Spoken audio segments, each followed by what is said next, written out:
The Cats of Consciousness by Joseph Kelly, Chapter 5, Standards and Expectations.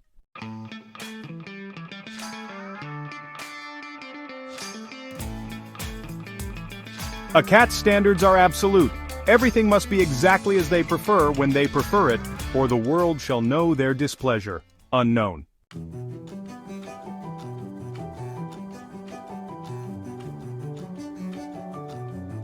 Watch a cat investigate its food bowl, and you'll witness a masterclass in standards and expectations.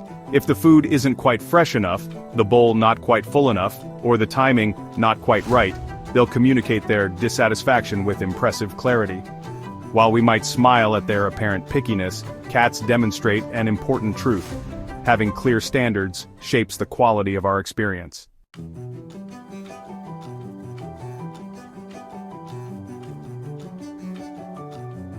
Our standards and expectations form an invisible framework that shapes every aspect of our lives. Like the engineering principles that determine whether a bridge will stand or fall, our standards influence the stability and success of our endeavors. Yet unlike the fixed laws of physics, our standards are often unconscious, inherited, or arbitrarily set, sometimes serving our growth, other times limiting it.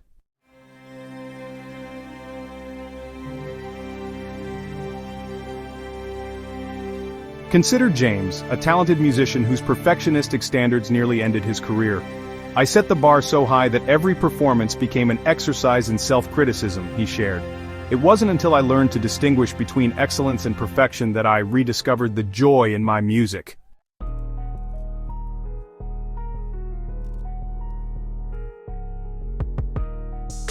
His journey illustrates a crucial truth: standards should elevate our experience, not diminish it.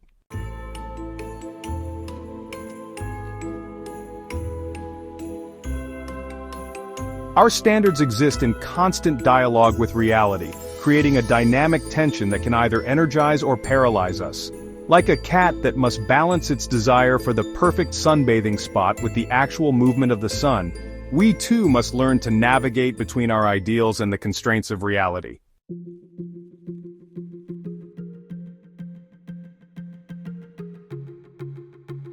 Sarah, a corporate leader, struggled with this balance in her team management. Her high standards drove exceptional results but also created unsustainable stress levels. Through conscious exploration, she discovered what she called dynamic standardization, maintaining high standards while adjusting expectations based on context, resources, and human limitations.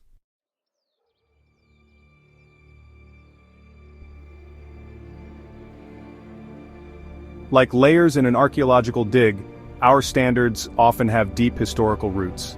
Family dynamics, cultural messaging, educational experiences, and personal incidents all contribute to the formation of our expectations.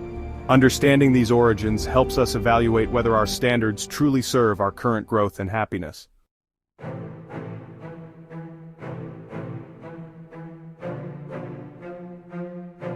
Maria's story illustrates this beautifully.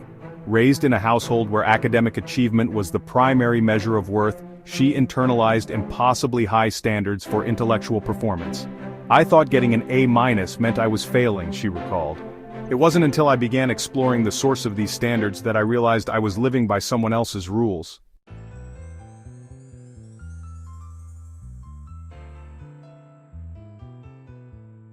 This recognition began a journey of consciously crafting standards that reflected her own values and aspirations.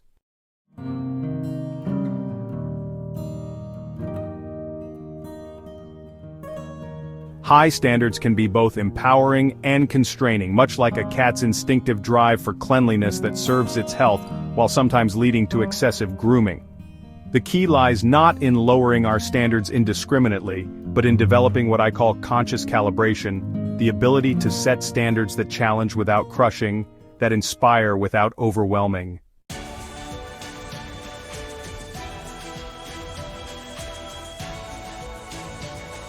Consider these different domains where standards manifest.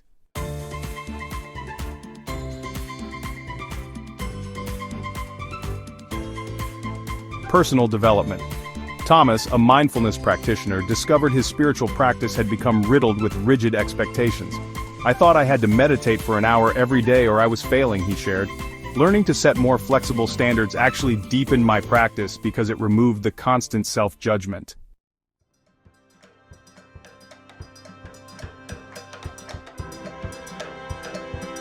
Professional excellence. Elena, an architect, developed what she called layered standards, different levels of excellence for different aspects of her work. Not everything needs to be revolutionary, she realized. Some elements need to be simply solid and functional, while others deserve that extra creative attention. This distinction has made me both more efficient and more innovative.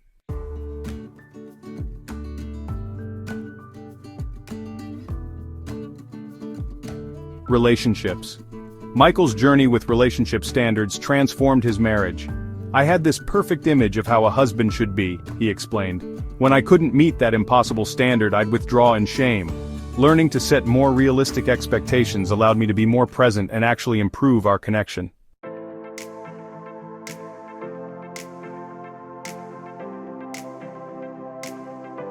Just as a cat adapts its behavior to changing circumstances, being more cautious in new territories, more relaxed in familiar spaces, we too can develop flexible standards that respond to context while maintaining core principles.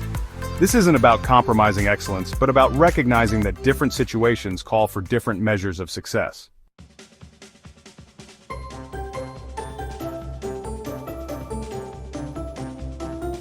Like a master craftsperson selecting the right tool for each task, we can learn to set standards that fit our circumstances while stretching our capabilities.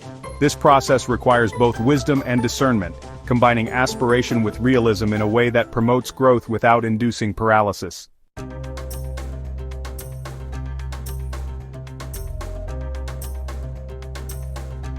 Rachel, a writer who struggled with creative blocks, discovered the power of what she calls incremental standards.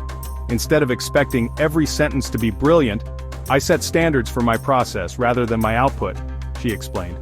"My standard became showing up daily and engaging fully with the work, rather than achieving some arbitrary measure of perfection. Ironically, this led to better writing than my previous perfectionism ever produced."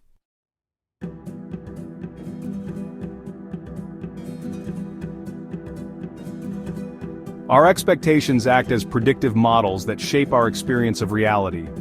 When skillfully calibrated, they create a productive tension that pulls us forward. When misaligned, they can become a source of constant disappointment or complacency.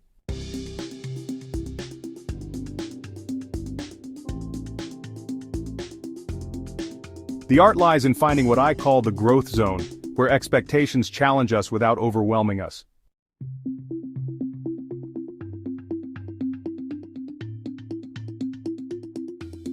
Consider these 3 levels of expectation calibration.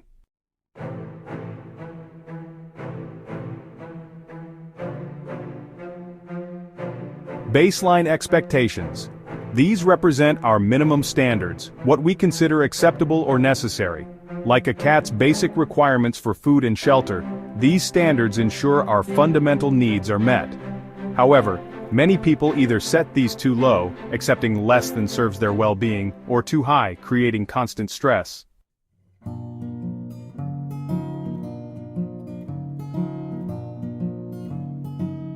David, a healthcare worker, realized his baseline expectations for self-care had become dangerously low during the pandemic. "I was accepting exhaustion as normal," he shared. "Recalibrating my basic standards for rest and renewal wasn't just about comfort, it was about survival and sustainable service."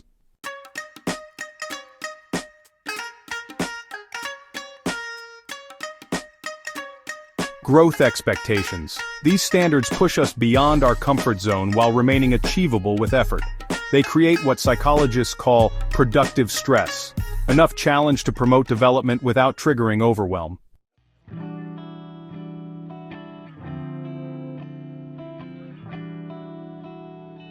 Lisa, an athlete, developed what she calls progressive expectations, standards that automatically adjust based on her current capacity and circumstances. "Instead of holding myself to the same standards regardless of context, I learned to set expectations that stretch me appropriately from where I am now," she explained.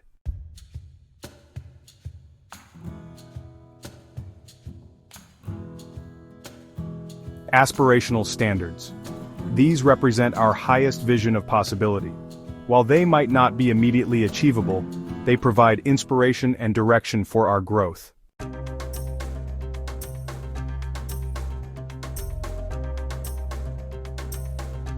The key is holding these aspirational standards lightly, as guiding stars rather than daily demands.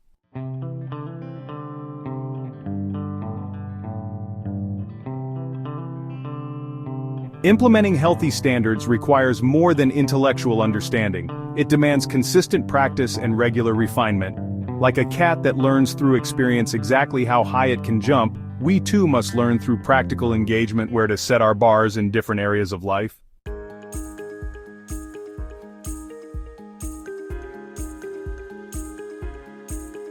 Consider starting with what I call the standards check-in practice. Each morning, take a moment to consciously set your standards for the day ahead.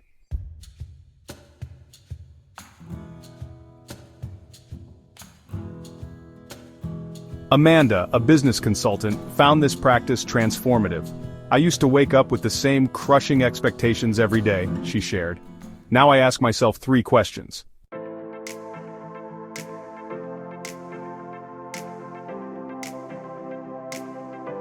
What's truly important today? What would excellence look like given current circumstances? How can I challenge myself while maintaining balance?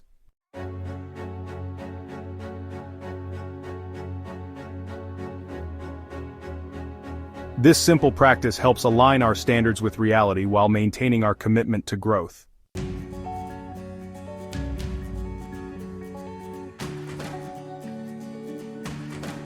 Perhaps the most crucial skill in working with standards is handling the inevitable moments when we fall short.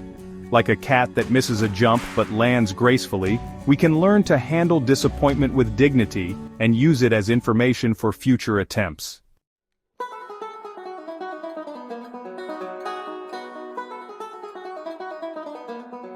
Sarah's experience with public speaking illustrates this principle beautifully. After a presentation that didn't meet my standards, I used to spiral into self-criticism, she recalled. Now I use what I call the learning standards approach. Instead of judging the performance, I ask what it teaches me about setting and meeting future standards.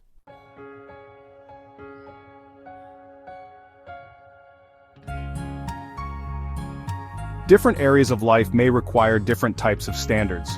Consider how this plays out across various spheres.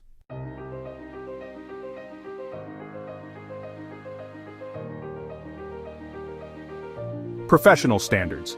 In our work life, standards need to balance excellence with sustainability. Michael, a software developer, developed what he calls tiered quality standards for different aspects of his code.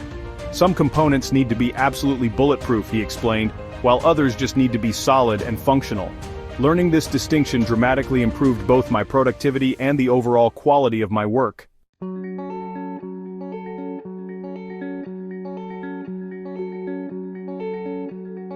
Relationship standards. Our standards for relationships often require particular flexibility and wisdom. Elena discovered that applying rigid standards to her friendships was actually damaging them. I had these fixed ideas about how friends should behave, she shared. Learning to appreciate different styles of connection, while maintaining basic standards for respect and care, deepened all my relationships.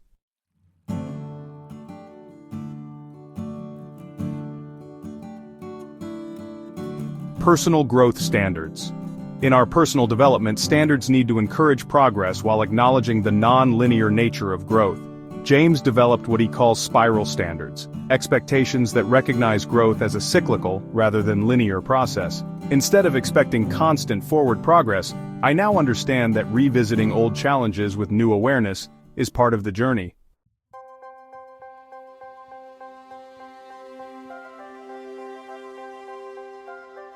The work of developing healthy standards never really ends. It evolves as we grow and circumstances change.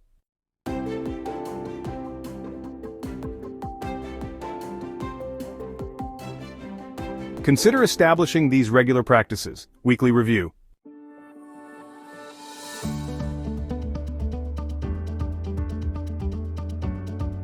Take time each week to examine how your standards are serving you. Which standards are promoting growth? Which might need adjustment? Where are you finding the right balance of challenge and sustainability?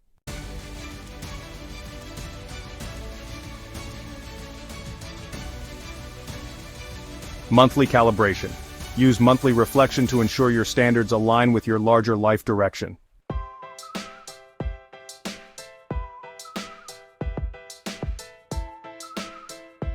Are your standards supporting your core values? How might they need to evolve as your circumstances change? What new standards might serve your growth?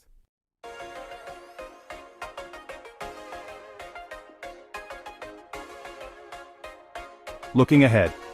As we prepare to explore awareness and attention in our next chapter, carry with you this understanding of how standards and expectations shape your experience. Notice how the quality of your standards influences the quality of your awareness and the direction of your attention. Breaking news.